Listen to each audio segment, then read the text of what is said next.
حضرت آدم جو پہلے انسان اور پہلے نبی ہیں، اللہ تعالیٰ کی طرف سے مٹی سے ان کی تخلیق، فرشتوں کے سجدے، جنت میں حضرت حوا کے ساتھ قیام، شیطان کے بہکاوے پر ممنوع درخت کا پھل کھانے، زمین پر نزول، توبہ کی قبولیت، اور پھر حابیل و قابیل کے قصے سے انسانی زندگی کی ابتدا اور آزمائشوں کو بیان کرتا ہے، جس سے تکبر کی مذمت، توبہ کی اہمیت اور اللہ کی ہدایت پر عمل کی ترغیب ملتی ہے، جیسا کہ یہ قصہ سورہ البقرہ اور دیگر مقامات پر بیان ہوا ہے۔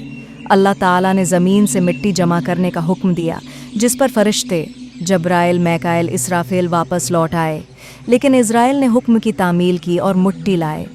اللہ نے اس مٹی میں اپنی روح پھونکی اور حضرت آدم کو پیدا کیا اور فرشتوں کو سجدے کا حکم دیا، جسے سب نے بجا لایا سوائے ابلیس، شیطان کے، جس نے حسد کی بنا پر انکار کیا۔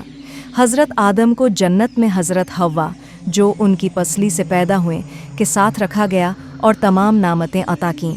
اللہ نے انہیں ایک درخت سے منع کیا، لیکن شیطان نے انہیں ورگلایا اور انہوں نے وہ پھل کھا لیا۔ پھل کھانے کے بعد حضرت آدم اور حوا کو اپنی غلطی کا احساس ہوا اور انہوں نے اللہ سے توبہ کی، جس پر اللہ نے ان کی توبہ قبول فرمائی۔ انہیں جنت سے زمین پر اتارا گیا، جہاں انسانوں کی زندگی کا آغاز ہوا اور یہیں سے آزمائشیں شروع ہوئیں۔ حضرت آدم کو زمین پر پہلا نبی اور خلیفہ بنایا گیا۔ زمین پر آنے کے بعد حضرت آدم اور حضرت حوا سے اولاد ہوئی، جن میں سے حابیل اور قابیل کا پہلا قتل کا واقعہ پیش آیا۔ حضرت آدم کی وفات کے وقت عمر کا ایک حصہ 40 سال حضرت داؤد علیہ السلام کو ذبح کرنے کا قصہ بھی ملتا ہے، جس سے اللہ کی رحمت اور انسانوں کے باہمی تعلقات کی اہمیت واضح ہوتی ہے۔ قصے سے ہمیں یہ اسباق حاصل ہوتے ہیں: ابلیس کا تکبر اسے اللہ کی رحمت سے دور لے گیا، جبکہ آدم کی غلطی کے بعد توبہ نے انہیں کامیاب بنایا۔